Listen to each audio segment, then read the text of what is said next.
This is my 3rd year as a professional organizer, and today I received an anonymous order.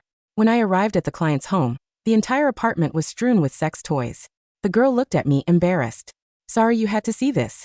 My boyfriend is just so clingy. I smiled, reassuring her. I get it. You two are clearly very passionate.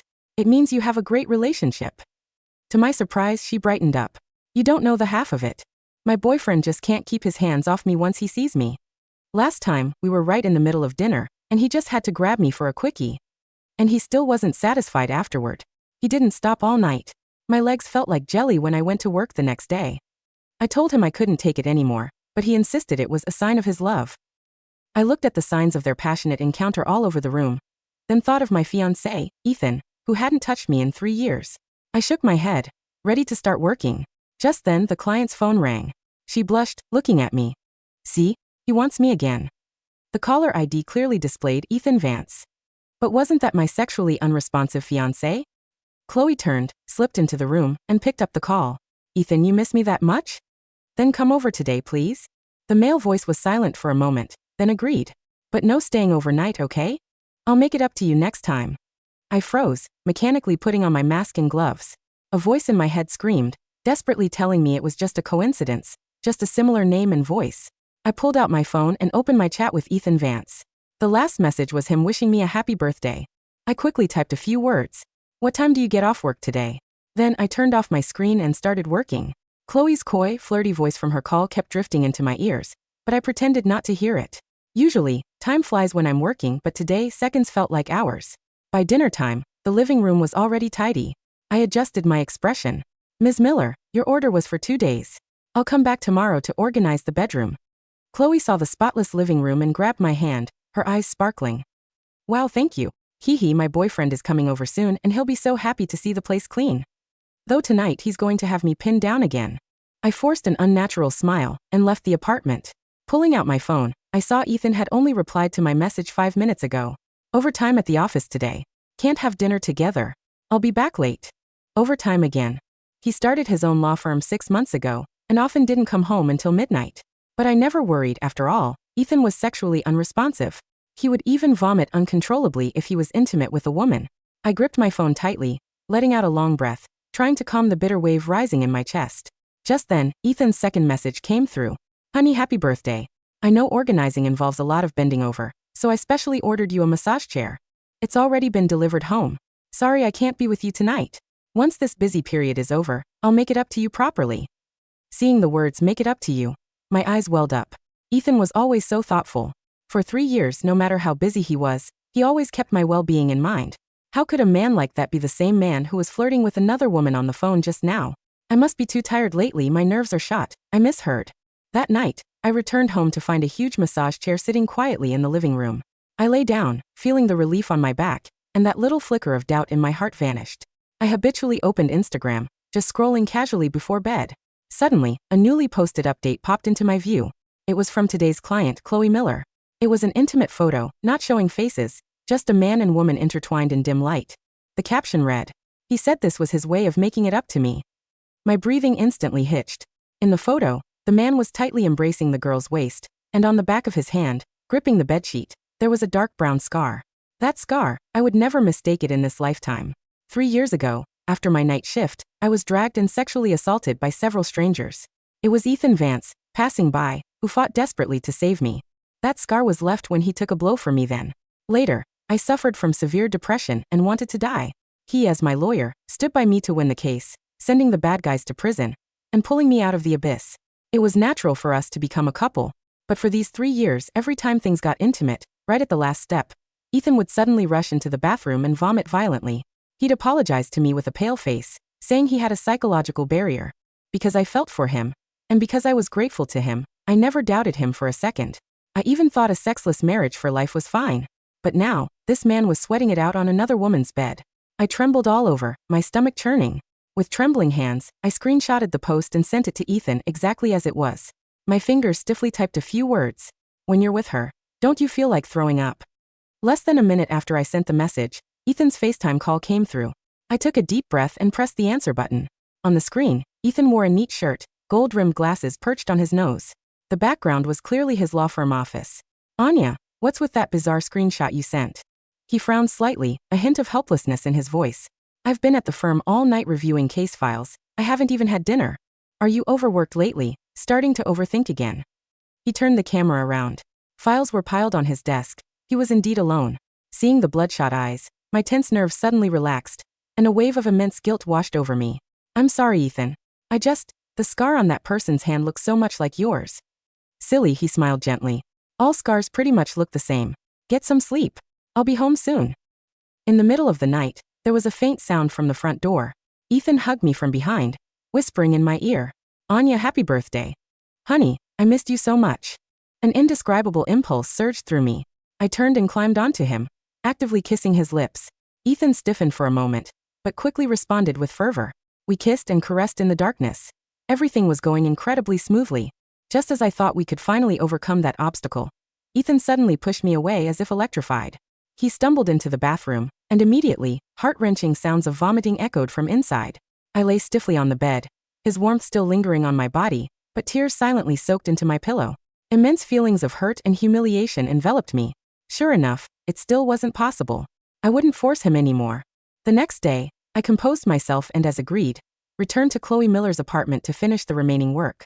Chloe was in exceptionally good spirits today, wearing a sexy slip dress and chatting with me. Yesterday was quite a scare, but we got away with it. My boyfriend's shrew of a fiancé almost found us. My hands, folding clothes, paused. She giggled and continued to boast. But my boyfriend is so smart. To placate that stupid woman, he just took me right there to his office. You wouldn't believe how thrilling it was on the office desk. While he was on a FaceTime call with his fiancée, I was helping him under the desk. My mind went blank. I quickly pulled out my phone and opened the screenshot of my FaceTime call with Ethan last night. I zoomed in on the image, then zoomed in more. Finally, in the shadow at the bottom right corner of Ethan's desk, I saw a scrap of pink lace dress, exactly like the one Chloe was wearing right now. Oh, what are you looking at? Chloe leaned closer, her gaze falling on my phone screen. She first froze, then the innocent look on her face instantly faded. She scrutinized me from head to toe, then covered her mouth as if suddenly realizing. Oh, so you're the fiancé who got raped, huh? What was your name again? Anya Hayes, right? My body went cold. I stared fixedly at her. Chloe curled her lips and decided to just lay it all out. Do you really think that hero saving the damsel in distress act 3 years ago was destined by fate? My heart clenched. What do you mean? Use your brain. That alley didn't even have streetlights.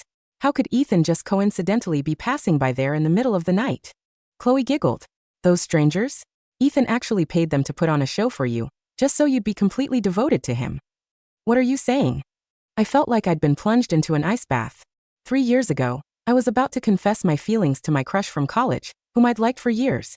On the way, Ethan Vance blocked my path, holding a large bouquet of roses, and publicly confessed to me.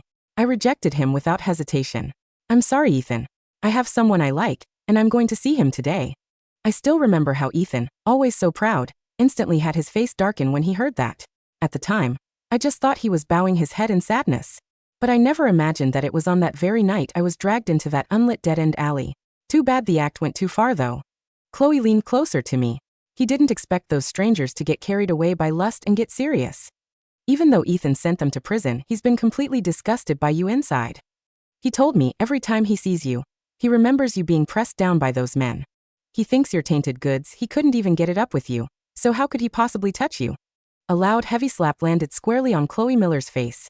My palm tingled with numbness, and my blood ran cold. Shut up. My eyes were red, and my voice was so hoarse it didn't sound like my own. Chloe, clutching her rapidly reddening and swelling face, shrieked in disbelief. Just then, the apartment door was opened from the outside with a code. Ethan Vance walked in, carrying 2 takeout bags, and happened to witness the scene. Ethan.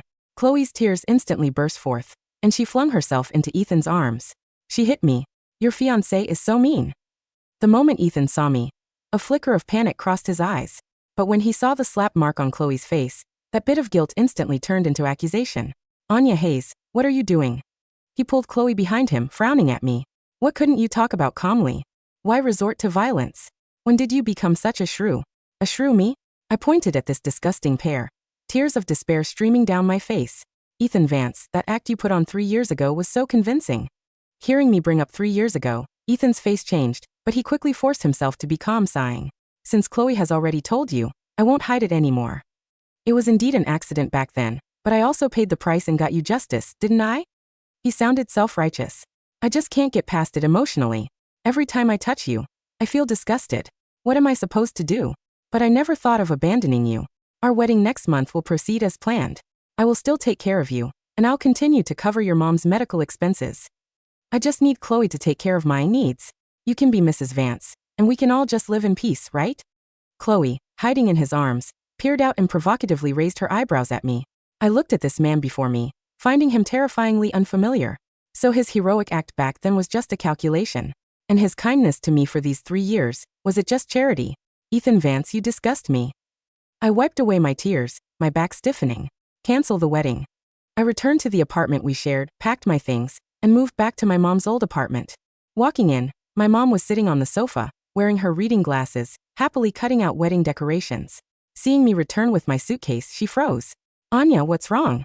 Did you fight with Ethan? My mom quickly put down her scissors and, taking my hand, tried to comfort me. You're getting married soon. Ethan is such a good boy. Back then, when you went through such a terrible thing, if it weren't for him. Hearing about that incident, my heart clenched, stinging like needles. After my incident, my mom couldn't bear the shock and suffered a sudden, severe heart attack, barely surviving after 3 days and nights in critical condition. Since then, doctors said she absolutely couldn't endure any more stress. That's why for these 3 years, I had always been so compliant with Ethan, humble to my very core. I suppressed my tears and forced a smile. It's nothing, Mom. Just some pre-wedding jitters. I'm coming home for a few days. As soon as I settled in, Ethan's call came through. Anya Hayes, are you done with your drama? I've provided for you all these years. What more could you want? I trembled with anger, but he just scoffed and continued. Don't forget, Dr. Adams, the lead surgeon for your mom's heart bypass surgery next week, was arranged through my father's connections. I advise you to face reality, come back, and apologize to Chloe and me. Then we can put this behind us. You're the ones who are wrong. Why should I apologize? I hung up on him abruptly. To prevent my mom from seeing anything amiss, I went out as usual the next day to take organizing jobs. But halfway through work, my phone started ringing wildly. It was an emergency call from the hospital. Is this Ms. Anya Hayes? Your mother suddenly collapsed from a heart attack and is currently in critical condition. Please come immediately. I rushed to the hospital like crazy. As soon as I burst through the emergency room doors, I saw Chloe Miller. She was sitting on a bench in the hallway, admiring her freshly done nails. When she saw me, she smiled smugly. You're too late. I specially went to visit your mom on Ethan's behalf, and casually told her that Ethan had arranged for you to be assaulted back then, and now he despises you, thinks you're tainted goods, and doesn't want you anymore. After hearing that, I completely lost my mind. Screaming, I lunged forward, grabbed her hair, dragged her fiercely to the ground, and like a maniac strangled her neck. Stop it. A strong force suddenly pushed me away. Ethan Vance had arrived at some point. He kicked me to the ground and tenderly picked up Chloe from the ground, holding her in his arms. My forehead hit hard against the iron corner of the bench, and blood instantly streamed into my eyes. At that moment, the emergency room door opened. Dr. Adams walked out anxiously. The patient's condition is very critical. She needs open heart surgery immediately, or she won't last 5 minutes. I scrambled up, wanting to beg Dr. Adams to save my mom no matter what, but Ethan blocked me. He looked down at me. You want the surgery? Fine. Now get on your knees and beg Chloe for forgiveness. I bit my lip hard, my mouth filled with the metallic taste of blood. My mom, my only relative, lay in the emergency room. I smiled miserably, my legs buckled, and I knelt with a thud before Chloe Miller.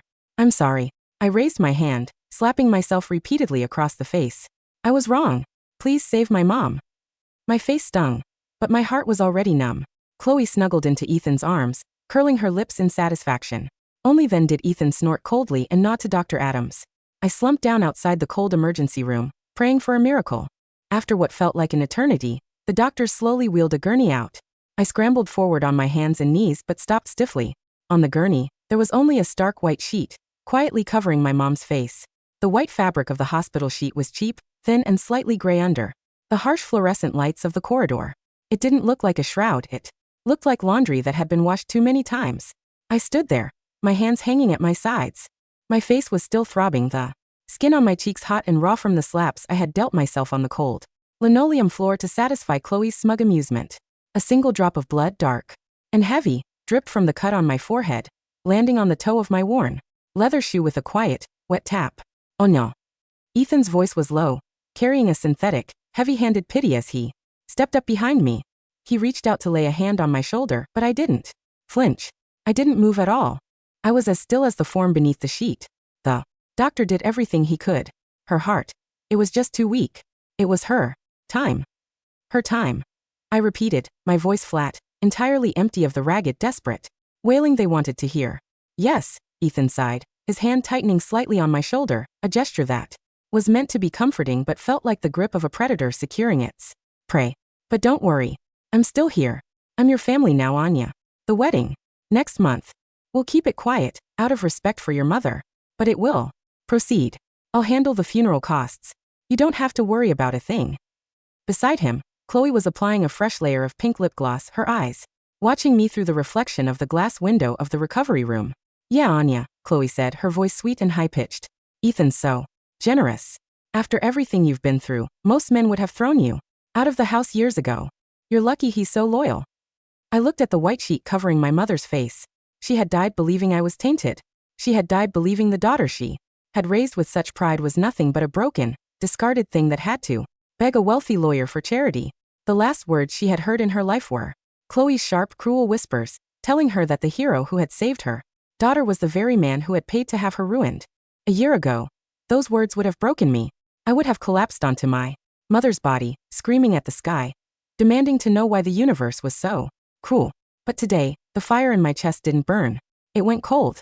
It turned into a hard, black, and quiet block of ice.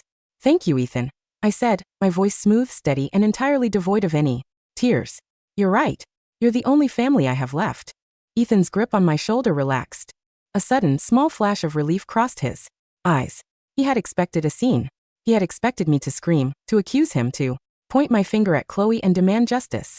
He had come prepared with a dozen excuses, ready to use my financial dependence and my mother's medical debts to bend me to his will once again. He wanted the thrill of my brokenness. He wanted to feel the absolute, godlike weight of his own mercy as he forgave me for my hysteria. But my face was like a sheet of smooth, undisturbed water. I'm going to go home and pack her things, I said, turning to look him in the eyes. The blood from the cut on my forehead had dried into a stiff, dark brown line down my temple, but my gaze was steady. I need to be alone for a few days. Of course, honey, Ethan smiled, his eyes soft. Take all the time you need. I'll call the director at the cemetery and arrange the plots. Just leave everything to me. I will, I said. I turned and walked down the long, gray corridor of the hospital, my flat shoes making no sound on the linoleum, and I didn't look back once. As a professional organizer, my entire career was built on a single, fundamental truth. There is no such thing as absolute chaos. There is only information that has not yet been categorized. Every cluttered room, every packed closet, and every messy desk was just a puzzle waiting for a system. You find the common threads, you separate the trash from the assets, and you arrange the remaining pieces in a logical, inevitable sequence. I applied the same logic to Ethan's life. I spent the first 3 days after my mother's death in her old apartment. I didn't cry. I sat at the small kitchen table, surrounded by her sewing baskets and her old journals, and I built a database. I began with the assault 3 years ago. The 3 men who had dragged me into that dark alley, Marcus, Leo, and a third man named Carl, had been arrested by Ethan, prosecuted by Ethan, and sent to the state penitentiary for 12 years. It was the landmark case that had launched Ethan's private firm, Vance and Associates, into the city's high society legal circles. But Ethan was a lawyer, not a gangster. He wouldn't have met 3 street thugs in a dark alley himself. There had to be an intermediary, a bagman. I opened my laptop and pulled up the smart home security logs from our shared apartment, which I had secretly downloaded before leaving. I went back 3 years, filtering the access logs by the dates leading up to my assault. At 2:14 a.m. on the Tuesday before my attack, a private courier had arrived at our apartment building. The delivery registry showed a package received by Ethan, originating from a company called Lumina Consulting. I looked up Lumina Consulting on the state corporate database.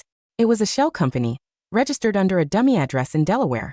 But the designated resident agent was a man named Carl Vance, Ethan's cousin, a low-level financial runner who had been disbarred 5 years ago for embezzlement. And the primary bank account associated with Lumina Consulting had made a cash withdrawal of $15,000 on the very afternoon of my assault. My fingers flew across the keyboard, their movements silent, precise, and entirely cold. I created a folder on my desktop, labeled it Vance Asset Recovery, and began to drop the files in one by one. Next, I turned my attention to Chloe Miller. Chloe was 24, a former model who had been hired as a consultant at Vance and Associates 6 months ago. Her monthly salary was $12,000, a massive sum for a girl whose only qualification was her ability to wear a pink lace dress under Ethan's desk. I opened the firm's internal payroll ledgers, which I had copied from Ethan's laptop while he was sleeping in my bed, dreaming of her. The $12,000 wasn't coming from the firm's operating account. It was being drawn from a trust account set up for the estate of a deceased client, a wealthy, elderly widow named Mrs. Gable, whose family had hired Ethan to manage her inheritance. Ethan had been systematically embezzling from his deceased client's trusts to fund Chloe's luxury apartment, her credit cards, and her European vacations. I looked at the hexadecimal code on my screen, the numbers reflecting in the dark pupils of my eyes. "You wanted to take care of me, Ethan," I whispered, my lips curving into a dry, hollow smile. "Let's see if you can take care of the State Bar Association." The visitors' room of the state penitentiary was cold, smelling of floor wax, bleach, and old copper. I sat behind the thick glass partition, a black plastic receiver pressed to my ear. On the other side of the glass sat Marcus, the lead attacker from 3 years ago. He wore a faded, orange prison jumpsuit, his face covered in old scars, his eyes suspicious as he looked at me. "Anya Hayes," he muttered, his voice a low, raspy growl through the receiver. "What the hell are you doing here? Come to gloat? You're the one who got us 12 years. "I didn't get you 12 years, Marcus," I said, my voice calm, carrying none of the fear he expected. "Ethan Vance did."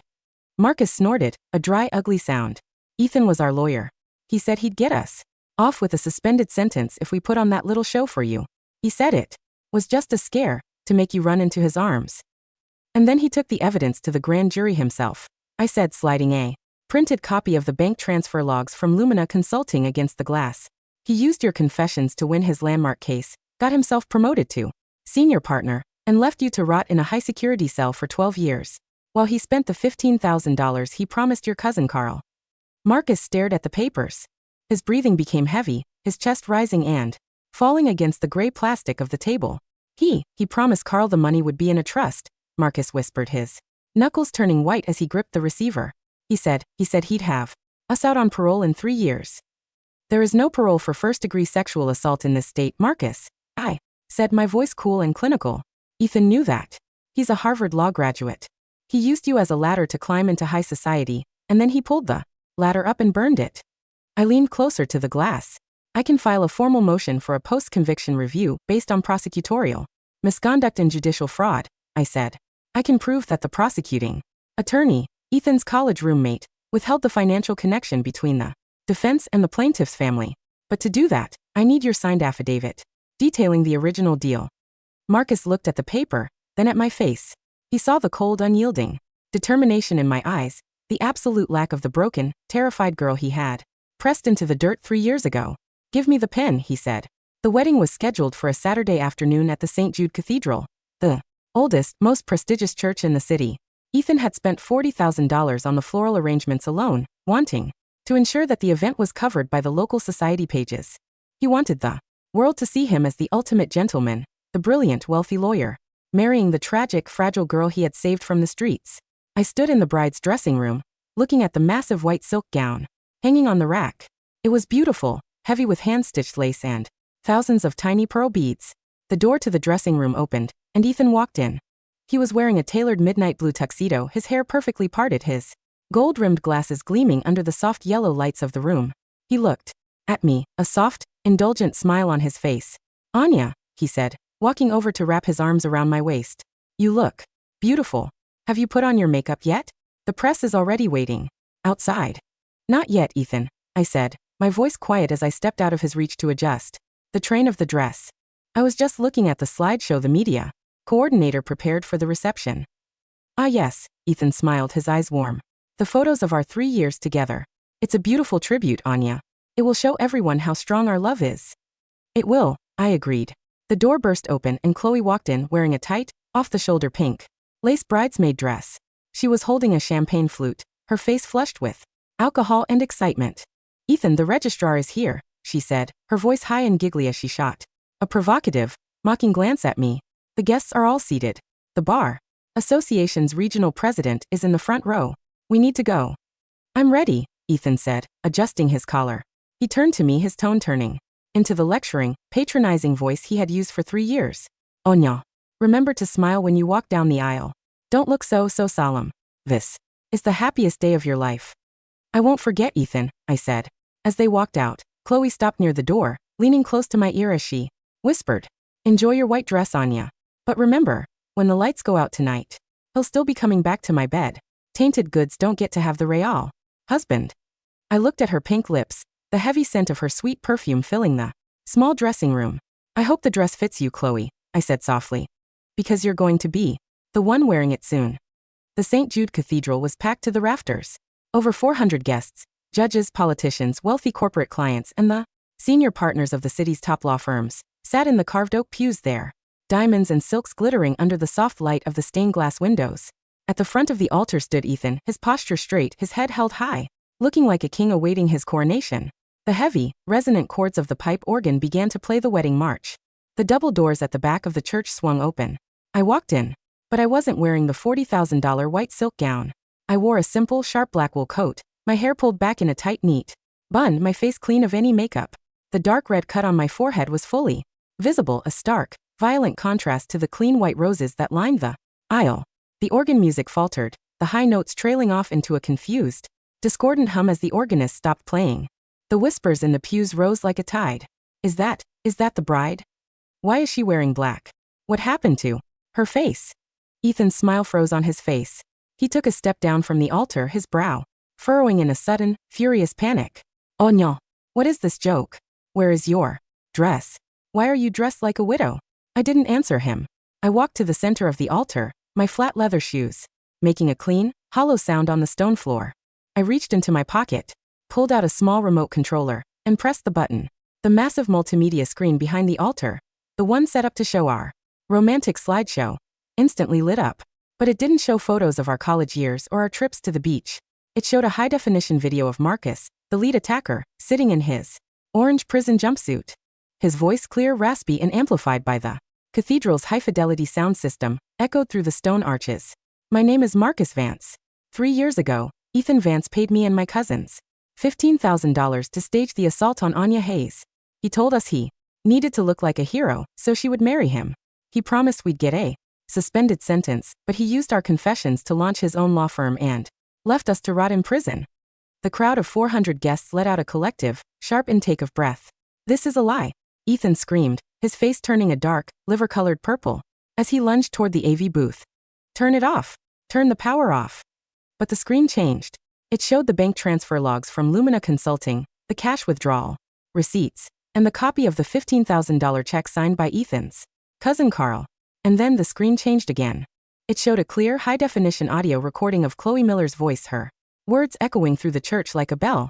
"I specially went to visit your mom on Ethan's behalf, and casually told her that Ethan had arranged for you to be assaulted back then, and now he despises you, thinks you're tainted goods, and doesn't want you anymore." Beside Ethan, Chloe let out a sharp, hysterical shriek, dropping her champagne flute. It shattered against the stone floor, the sound of breaking glass loud as a gunshot in the silent church. "Anya, please," Ethan gasped, turning back to me, his hands shaking as he reached for my shoulders. The gold-rimmed glasses on his nose were fogged with sweat, his academic, polished facade completely shattered. "It's a misunderstanding. We can talk about this. I loved you. I did it because I loved you."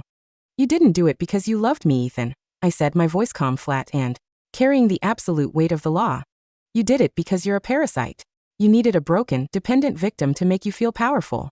And you needed my mother's death to keep me from ever looking up." I turned my head to look at the front row of the gallery, where the regional president of the State Bar Association was currently standing up, his face dark with fury as he pulled out his phone. "The federal auditors are currently at your office, Ethan," I said softly. "They've already secured the files for Mrs. Gable's estate trust. The total amount you embezzled to pay for Chloe's apartment is $480,000. The Bar Association has already suspended your license, effective as of 12:30 today. 4 police officers in uniform, led by Detective Jenkins from the 3rd Precinct, walked down the carpeted aisle of the church. "Ethan Vance? Chloe Miller?" Jenkins's voice boomed through the stone arches. Chloe fell to her knees in her pink lace dress, sobbing hysterically as she clawed at the altar steps, her fingers leaving dark red scratches on the wood. Ethan stood frozen, his arms hanging limp at his sides as the steel handcuffs snapped shut around his wrists with a cold, metallic sound. He looked at me one last time, his eyes wide and hollow with the realization of what he had truly lost. "Oh no." he whispered, his voice cracking. I didn't answer him. I turned my back on his shadow, walked down the steps of the altar, and stepped out into the clean, warm sunlight of the afternoon. 3 months later, the spring had arrived, turning the city's gray stone canyons into a brilliant, blooming garden of white and pink cherry blossoms. I stood in the cemetery on the edge of the old district, the wind blowing through the green leaves of the willow trees. The air was clean, smelling of fresh pine and damp earth, a world away from the stale bleach and cheap roses of the St. Jude Cathedral. I knelt beside my mother's headstone. The marble was clean, gray, and polished. I had carved a simple inscription at the bottom: Anya's mother. Rest in peace, free of the shadows. I reached into my pocket, pulled out the gold-rimmed glasses Ethan had left at my apartment 3 months ago, and laid them gently in the grass beside the headstone. They were just glass and wire now. They carried no power, no guilt, and no hold over my life. My phone on the gravel path buzzed. It was an email from my managing director at the organizing firm. Anya, the new regional training framework you designed has been approved by the board. Your promotion to senior director of training is official. We're opening a new office in Chicago next month, and we want you to lead it. I closed the phone and set it in my bag. I stood up, smoothing down my black coat. I felt no joy, no triumphant rush of adrenaline, just a deep, quiet, and unbreakable sense of space. The Vance family was gone, their name erased from the major legal registries, their assets liquidated, their stories forgotten. But here, under the quiet spring sky, my life was exactly where it was supposed to be. I was no longer the victim who had to kneel before her abusers to save her mother. I was Anya Hayes. And the road ahead of me was wide, clean, and entirely my own.